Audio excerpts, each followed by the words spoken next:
કોંગ્રેસના વરિષ્ઠ નેતા અને ભૂતપૂર્વ કેન્દ્રીય મંત્રી ગિરિજા વ્યાસનું ગુરુવારે અમદાવાદની એક હોસ્પિટલમાં નિધન થયું છે. તેઓ લગભગ 1 મહિના માટે અહીં દાખલ હતા. ગુજરાતમાં લાંચા અધિકારીઓને પકડવા માટે એસીબી સક્રિય થઈ. બનાસકાંઠાના પાલનપુર તાલુકા પોલીસ સ્ટેશનના પોલીસ કોન્સ્ટેબલ અરવિંદભાઈ ભીખાભાઈ દેસાઈ ₹25,000ની લાંચ લેતા ઝડપાયા. અમદાવાદ મ્યુનિસિપલ તંત્રે એડવાન્સ પ્રોપર્ટી ટેક્સ રિબેટ યોજના 31 મે સુધી લંબાવી છે. 4.50 લાખ કરદાતાઓએ એડવાન્સમાં પ્રોપર્ટી ટેક્સ ભરતા પ્રોપર્ટી ટેક્સની ₹602.38 કરોડ આવક થઈ છે.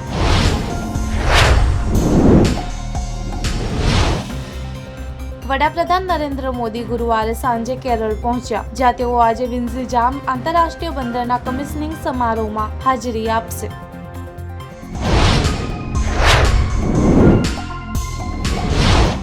ભારતીય કંપનીઓમાં ચીફ એક્ઝિક્યુટિવ ઓફિસરનું વાર્ષિક સરેરાશ વેતન ₹17 કરોડ સુધી પહોંચી ગયું છે, જ્યારે વૈશ્વિક સીઈઓના સરેરાશ વેતનમાં 2019 પછી 50%ની વૃદ્ધિ થઈ છે.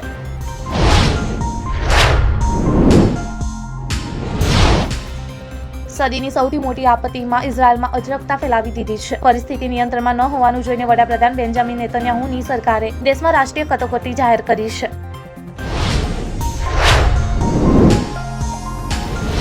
અમેરિકાની સૌથી જૂની નાણાકીય સંસ્થા બેંક ઓફ ન્યૂયોર્ક મેલન કોર્પોરેશનના સીઈઓ રોબિન વિન્સે તાજેતરમાં જ BNYની વેપાર નીતિમાં ભારતના વધી રહેલા મહત્વ વિશે વાત કરી.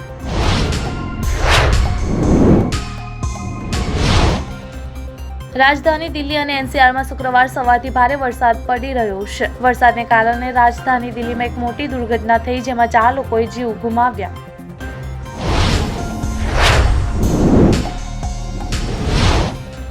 એપલના સીઈઓ ટીમ કુકે ગુરુવારે એક મોટી જાહેરાત કરતા કહ્યું કે આગામી સમયમાં અમેરિકામાં વેચાતા મોટાભાગના આઈફોન ભારતમાં બનાવવામાં આવશે. ભારતને પોતાનું નવું ઉત્પાદન કેન્દ્ર બનાવી રહ્યું છે.